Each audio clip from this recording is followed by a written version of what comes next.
Welcome to Connect to Joy. Your host, Carol DeChaine, is an intuitive spiritual guide for practical matters and marconic multidimensional energy practitioner. Her quest is to help you realize new possibilities, discover and release what holds you back, and enable you to manifest an inspired life filled with joy. Join us on this journey of transformation. Now, here's your host, Carol DeChaine. Welcome, beautiful spirits. Thank you for joining me here today. This week, it's about truly loving and accepting yourself. That really is the most important thing you can do. Because in every moment of every day, you're with you. You can't really get away from you. That makes you the most important person in your world. Now, if you're around someone you hate, you'd find to get away from them. But it's hard to divorce yourself. You're kind of stuck with you. So why not learn to love who you are and make your life better while you're on this planet? Because how you think, how you speak, and the actions you take reflect how you feel about you. Your life and how it's going reflects how you feel about you. If you don't treat yourself well, why should anyone else? If you don't see that beautiful spirit that you are, why should anyone else? Today is really exciting because I hope it will cause you to rethink and reevaluate your relationship with yourself. Because that can be a defining moment in having a rich life, filled with love and joy, and to have a more limitless life. I always like to tell you what you can expect from a show. So today, we're going to look at, because I like looking at things from different levels, the intellectual, the emotional, the physical, and the spiritual levels today. I'm going to give you ideas and actions you can take to love yourself more in each one of those areas. I really do want this to be a fun show because, well, loving yourself may be a process that we may go through, and it may not happen instantly. It can. But it may not be instant for most people, but it can be, and it doesn't have to be difficult. We may have a belief that limits us that says it has to be difficult. But loving ourselves can be easy. The quote from a master Buddhist, Thich Nhat Hanh, and I hope I said that right. He speaks these absolutely beautiful words about loving and accepting yourself. He says, to be beautiful means to be yourself. You don't need to be accepted by others. You need to accept yourself. When you are born a lotus flower, be a beautiful lotus flower. Don't try to be a magnolia flower. If you crave acceptance and recognition and try to change yourself to fit what other people want you to be, you will suffer all your life. True happiness and true power lie in understanding yourself, accepting yourself, and having confidence in yourself. But all of that, it's easier said than done, right? I mean, as a human being, yeah, it's definitely easier said than done. But today is all about being who you are and what you are and learning to love that about yourself. You want to love and accept yourself so deeply that you become the best magnolia flower you can be. Not a different flower or a vegetable or something. You don't need to be someone else to be their best self. They're already there. And actually, that leads me to a quote by Oscar Wilde. It's one I've used for years, and I had no idea where it came from. He was an author in the 1800s. You might be familiar with The Importance of Being Earnest, which he wrote, or The Picture of Dorian Gray. The quote is short. It says, be yourself. Everyone else is already taken. Because if you try to be anyone else, you're kind of doomed to be a reflection of them and never to be as good as them. Because you won't be them. So allow yourself to be the best you and embrace that person. Don't compare yourself to others and find yourself lacking or try to be them. If you compare yourself to others, just learn from it and then let that go and learn how they did things. Big question, how do you love yourself more? Practice, right? That's how you get everywhere, including Carnegie Hall and the old saying. It doesn't have to be an uphill battle or in any way painful. Let's make this as fun as possible. Yes, I said the F word. I said fun. Make it fun. Does enlightenment have to be difficult? Well, if you believe it has to be, can you handle making enlightenment fun? Well, we may not be programmed for that, but how about we shift that just a bit and decide, let's have some fun with this. I'm going to start with a logical mind, and I'm going to give you all sorts of ways to love yourself logically, because sometimes you can talk yourself into all sorts of things, and everything else will fall into place. To the logical mind, what are the problems of not loving yourself? I'm going to give you the problems and benefits logically. Maybe it'll help you. The problems of not loving yourself are that the less you love and accept yourself, the more angry and frustrated and maybe self-sabotaging you can be. You might think that other people are better than you, those comparisons I mentioned. If you don't love yourself, you won't believe in yourself. You might be unkind to yourself. You might give yourself self-criticism. You might have depression or longer phases of self-hatred or punishing yourself. The less you love yourself, the less you'll listen to yourself. The less you know what you truly want in your life. So you might not take steps you need to have that joyful, fulfilling life. You might let others lead you and make decisions for you. You might self-sabotage yourself to things that you want to accomplish. Your reality will not usually be a whole lot of fun. You might blame others for choices you make, giving away your power. You could turn your anger and frustration outward. How do you treat others could show that you're not loving yourself. Because if you don't treat yourself well, you won't necessarily treat others well either. And others won't treat you well if you don't love yourself. You may see other people as being a bully, being mean or nasty, but be aware that those people rarely love themselves, except maybe in a narcissistic way. So give them a break, realizing they have no love for themselves, no matter what they may look like if they act that way. Those are the problems. What are the benefits of loving yourself? I mean, logically, what are those? Well, any muddy or unclear thoughts just sort of start falling away when you love yourselves. What you want from your life becomes clearer. Your vibrations raise, which means that you have higher emotions. You have less anger, fear, or depression, and you become happier, more joyful, more peaceful, more hopeful. You be more kind and loving to yourself and to other people. You'll have more patience. You'll probably stop comparing yourself to others so much. You'll treat yourself and others better, and you'll feel more connected to Source. You'll feel more connected to your higher power because it's something that happens as you start loving yourself more. You'll feel like there is more everywhere. You'll start treating other people like they're worthy and deserving because you'll feel worthy and deserving. You'll love yourself to that extent. Life will feel and look better for you if you love yourself more. Your life purpose will probably become clearer as you start seeing what you want in your life. You'll start realizing, oh yeah, this is obvious. This is who I want to be. This is what I want.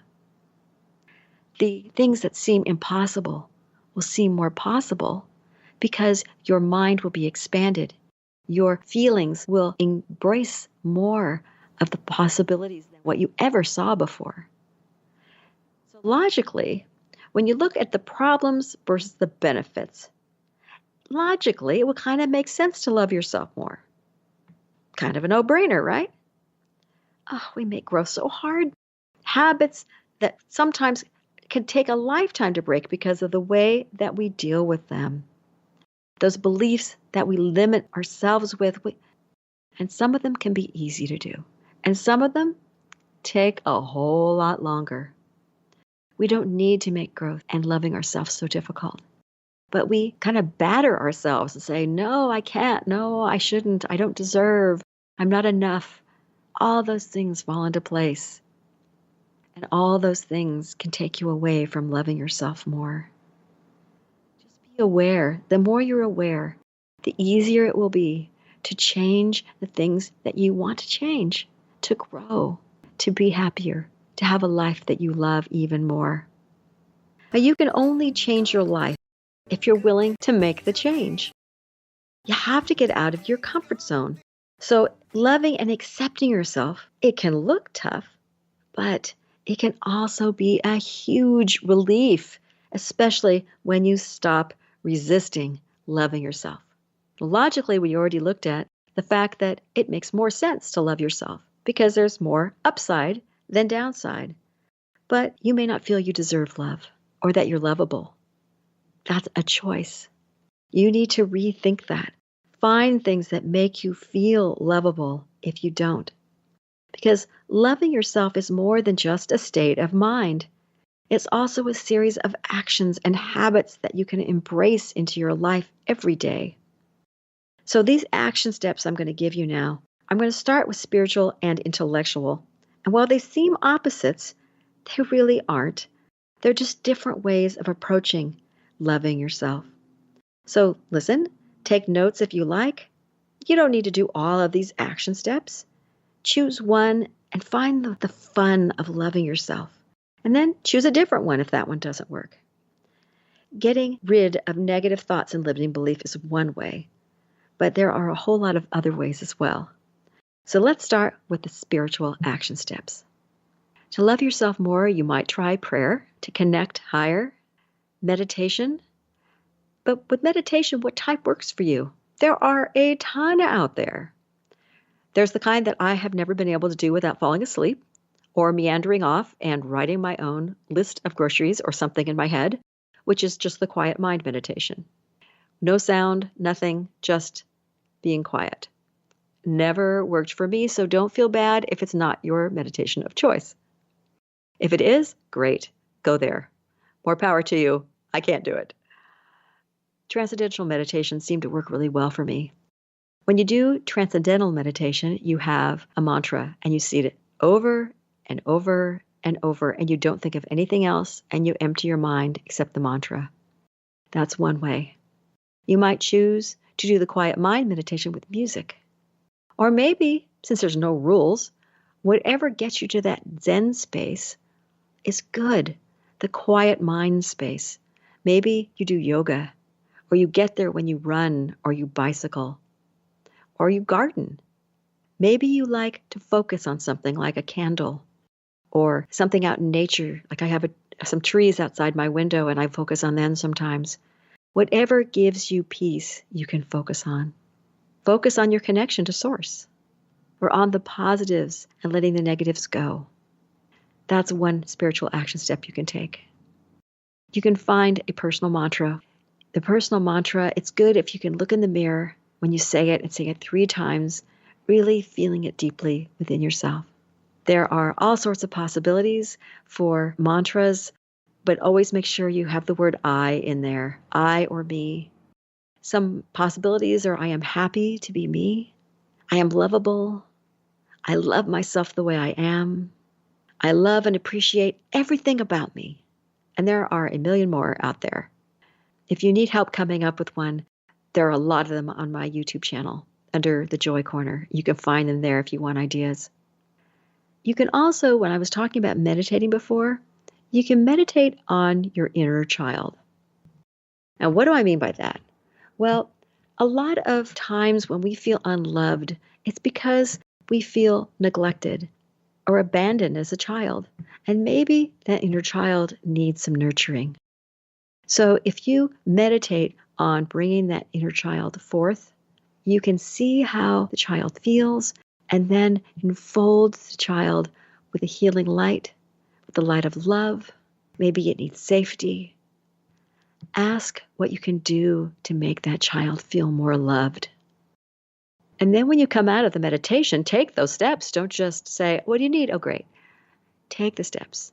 Maybe in the meditation, you put your arms around and you imbue this inner child with love. Whatever it feels right to do, that's another option. The 4th spiritual one is to stay focused on the now. Let go of the past disappointments. Allow yourself to be aware of the lessons and learn from them, but then let the rest go. Stay more focused in the now will help you to love yourself now and not beat yourself up about what's happened before. And if you have worry about the future, be aware of what you're worried about. See if you can implement anything to shift the worry and the possible outcome that you're concerned about. And then let the worry go. Because the more you worry, the less you can focus on the now. And the fifth way is to have a mindfulness. Look at the thoughts in a mindful way that you have. When you get stuck, you might want to write your negative thoughts down on paper. Yeah, paper, pen, unusual, old-fashioned way.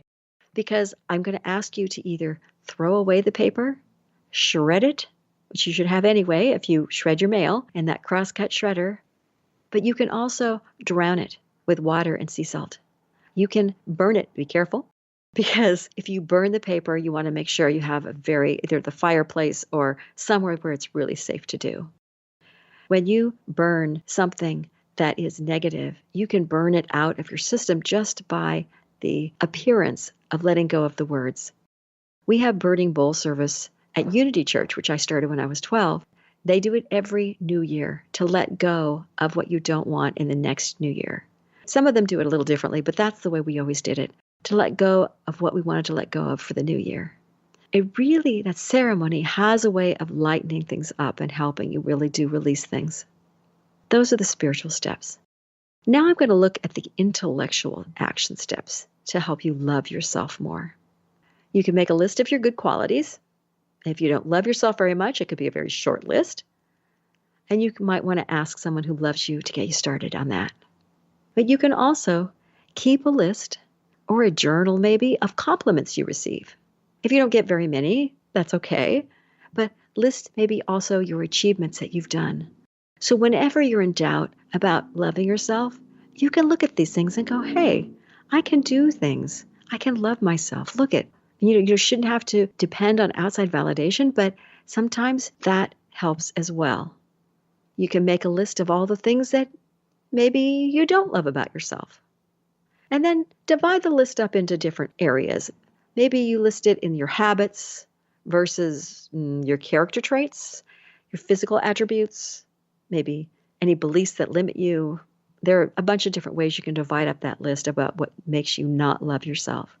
Now, first, when you look at the list and at each one thing, can you forgive yourself for not being perfect? This is huge. Realize you don't have to be perfect. And then see what you don't love about yourself and go, wow, okay, so I have things to work on. It's okay. Everybody has something to work on if you're in the physical body. So realize that it's okay. Can you forgive yourself for not being perfect? The second thing is to look at your habits and see how you can change some of them. Because maybe there are certain things that you're going, oh, easy. Yeah, I don't like that about myself, but I can actually make a change. I can do that. And it may take some time, but you also might do it right away. Then you can look at your character traits, like being dishonest or untrustworthy, and see how deep they go. You can either just decide to make a change and work on them one at a time, or you can work on the depth of those things. If they come from a really deep place with a therapist or a life coach, it's really worth that effort if you want to love yourself more, especially if it goes super deep. What about your physical attributes? Maybe you can love those more. Perhaps if you think you look dowdy and you feel awful, you could just dress differently, change your style or your hair color. You don't need to go in for plastic surgery. Some people need it because it feels like it helps their self-confidence, but it isn't necessary. You can do what you need to do for yourself. Decide how you need to do it. And then those limiting beliefs that I mentioned, are they really your beliefs or are they someone else's? And I'm going to talk about that in a little bit. Now I want to give you number 4. Number 4 is how you can trick your brain. So what if I say, you are extraordinary and exceptional? What would your response be? How do you feel when I say, you are extraordinary and exceptional? Do you feel doubt or disbelief or no? Maybe you have a grudging yes. how uncomfortable or how on board are you with that statement? I could also say you are rare, you're special, you're unique, you're memorable, you're fabulous. I could say all those things. If I ask what makes you extraordinary, I want to play a little mind game with you here. I want you to be able to name the reasons. So let's play a fill in the blank game. This one is about all the reasons why you are amazing and not what you need to work on. I want to give you a warning that this may be a little uncomfortable, so do it quickly without overthinking the first time through. And you can always revisit this later. So fill in the blank. Just spit it out. Don't think. I'm extraordinary because. I'm extraordinary because. Why? I'm a rare jewel because. I'm a rare jewel because. I am unique because. I am unique because. I'm special because. I'm special because. And the last one is I am worth loving because. I am worth loving because. Now make sure you find the reasons that make you feel really good. Be kind to yourself. If you say I'm unique because I'm an idiot, that's not going to get you anywhere. You want to do these things because the games are the ones we learn and grow from. Now, if you do say I'm unique because I'm an idiot, figure that out and go, wow, that's something I need to work on. This one particularly is about things that you think are really good about yourself to help you grow from it. I'm going to move from the intellectual action steps over to the emotional ones because some people need to try it that way in order to love yourselves. They're more an emotional-based person. You want to, number one, accept your emotions without judging them. We all have emotions. Don't judge yourself, especially if they're transitory. Most of the time, they come and they go. They don't stick. So if you have something where you're angry or something happens, it's okay. You don't have to act on those things, but be aware you have them. But if you're stuck on an emotion that's really uncomfortable, you may need to get some help. If you're stuck because someone dies and you're just grieving forever, if you hate yourself, if you get depressed all the time, those are the kind of things you will probably need help with if you can't get out on your own.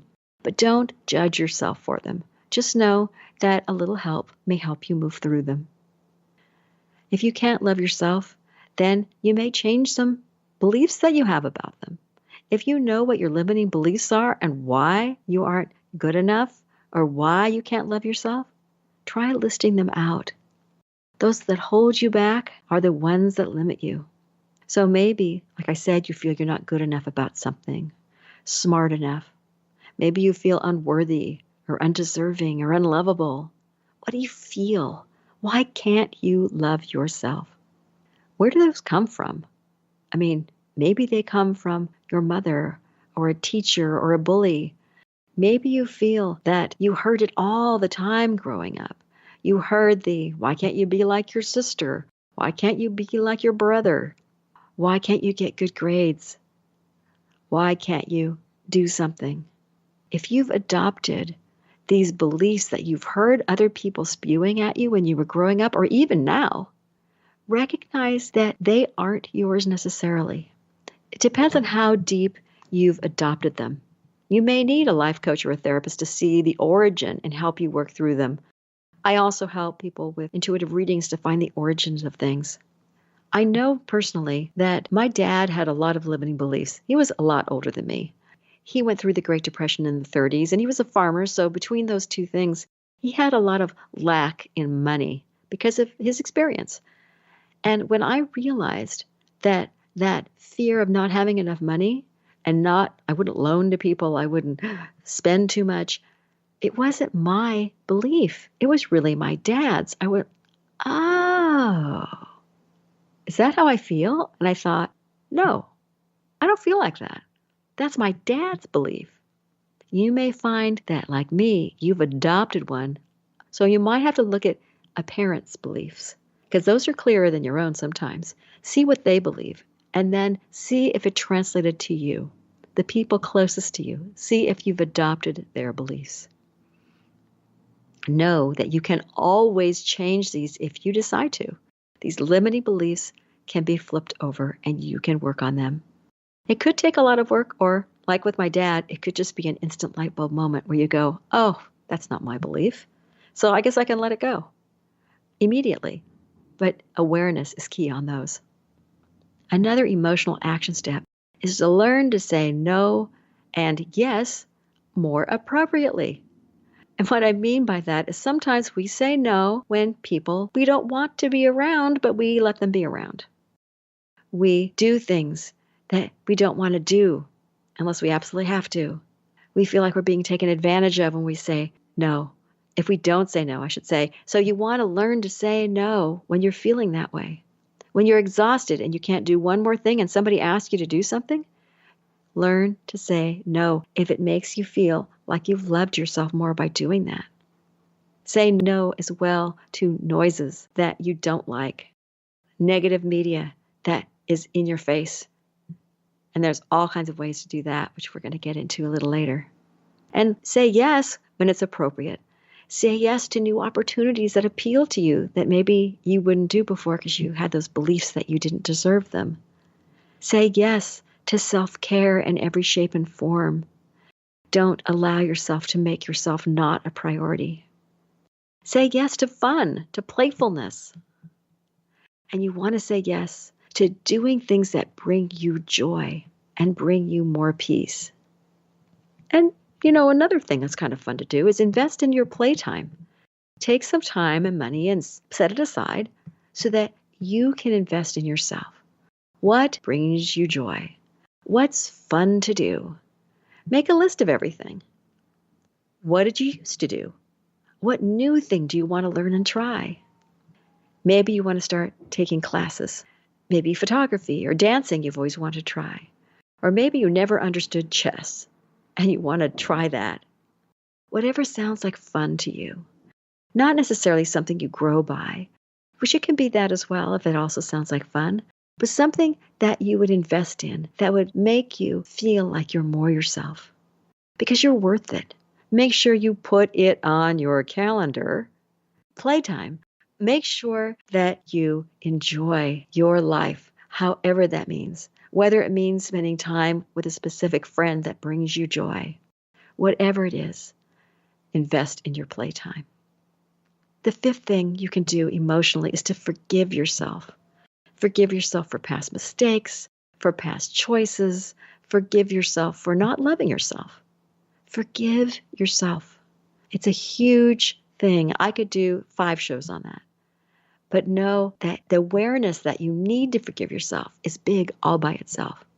So look at how you feel about your past and see if you think you need to forgive yourself or not. Another thing you can do is take a rest from negative screen time. Less time on social media. Unfriend negative people that upset you, or at least unfollow them for a while. Don't watch negative reality TV. And mine, which I was rushing to get to, watch less news.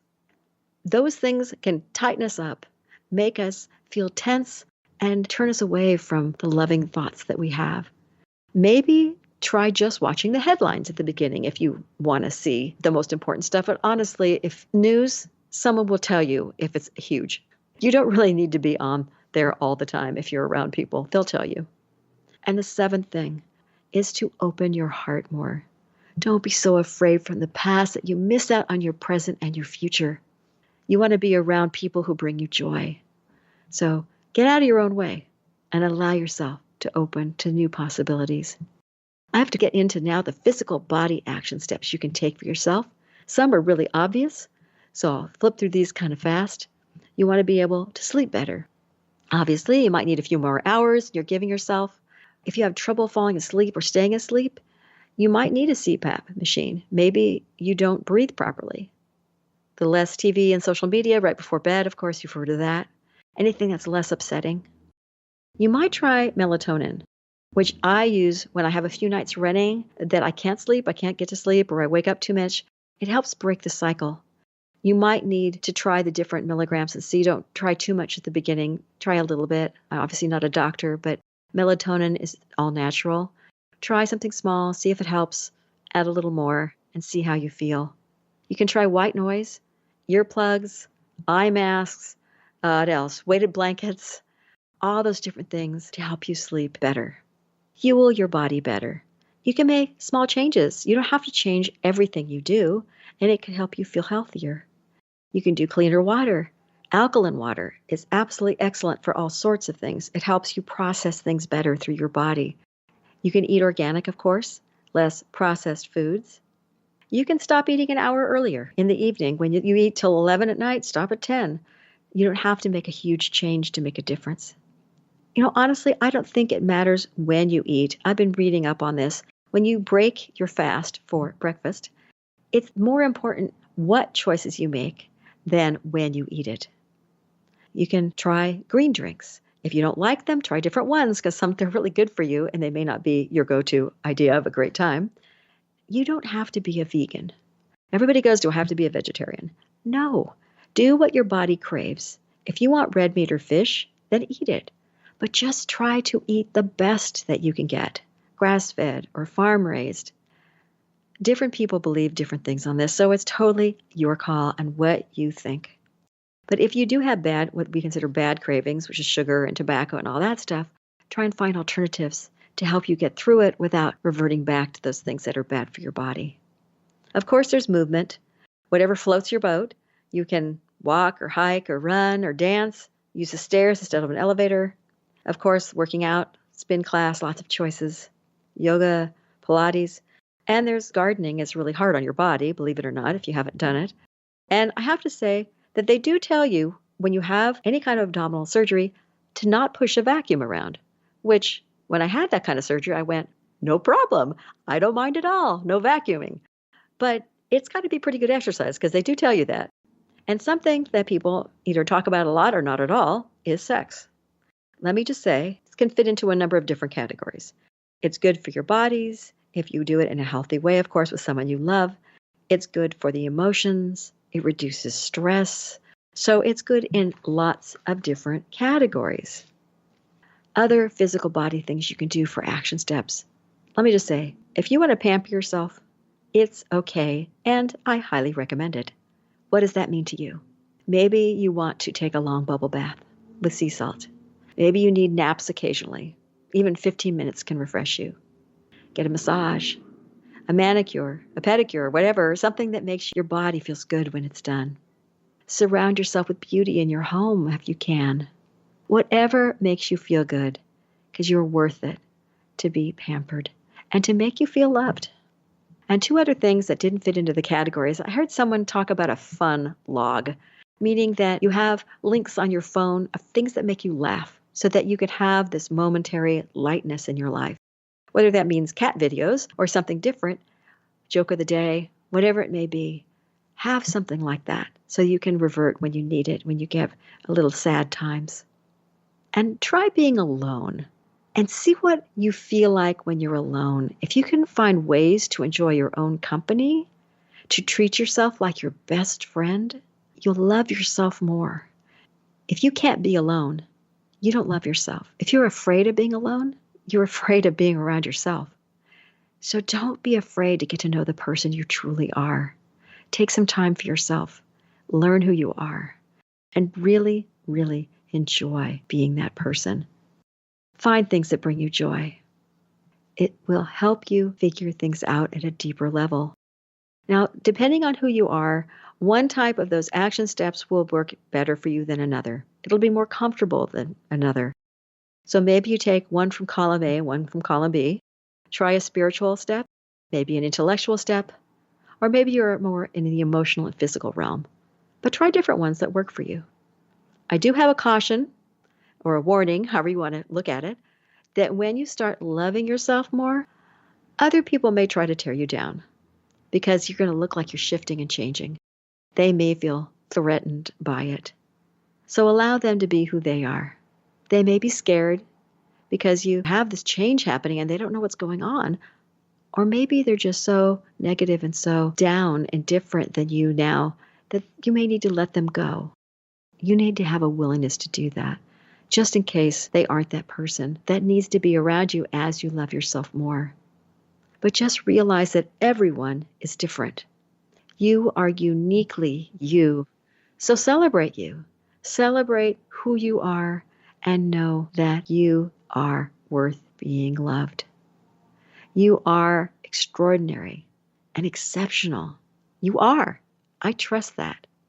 And if you need a starting place, borrow my trust, borrow my belief in you until you can believe it for yourself. I hope you see now that you are lovable. You're worth loving. And it can be easy to do it. Some of these things are really fun to do. I mean, you need to get a massage. It's my homework. Oh, well. Somebody told me I need to get a massage. I mean, what kind of homework is that? I need to take a bubble bath. I need to read a novel. I need to take some time for me to feel like I'm more worthy, I'm more loved. I need to meditate. Whatever it is you feel calls to you on all those things I mentioned. Know that it can be fun. It can be easy to love yourself. So accept yourself and practice until you can believe it yourself. Have fun doing this. As I've heard said many times, fake it till you make it, if you have to. Believe that you can love yourself. Allow yourself to love yourself. Make the decision that you want to try doing this because you might have tried the alternative. I can promise you that if you do it, it will turn your world upside down in the best possible way. Thank you for listening to Connect to Joy. If you love the show, make sure you rate, review, and share this podcast. And subscribe so you never miss an episode. Contact the host, Carol DeChaine, with questions and comments, ideas for future episodes, or if you would like to become a guest. And remember, transformation is a journey and not an end destination. So be kind to yourself, because you are already enough to have the joyful, limitless life that you desire.